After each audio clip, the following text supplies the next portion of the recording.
Did you know a Sufi scholar once forced one of the world's mightiest empires to call for peace? Yeah, I'm talking about Emir Abd al Qadir, the desert lion who turned colonial Algeria into a fortress of hope. Born in 1808, Abd al Qadir wasn't just a religious leader. He was a master strategist, uniting feuding tribes under one banner when the French invaded Algeria in 1830. Imagine facing off against a modern army with barely trained villagers and still holding your ground for 15 years. That's exactly what he did.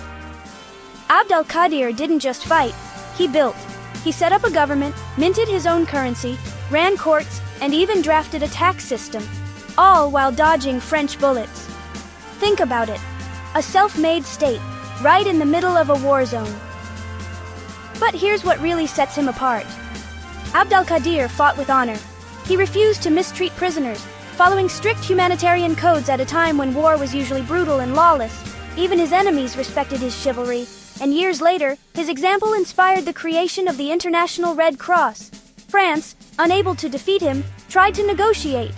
Twice they signed treaties with him, recognizing his authority. And twice, they broke their promises, launching vicious campaigns that torched fields and villages. When Abd al Qadir realized his people couldn't take any more, he surrendered in 1847, but only after the French promised him safe exile. Of course, they broke that promise too, locking him away in France for nearly 5 years. But his story doesn't end in prison. Released in 1852, Abd al Qadir moved to Damascus. There, in 1860, he pulled off what might be his most heroic act, protecting thousands of Christians from a massacre, sheltering them in his own home. The world noticed.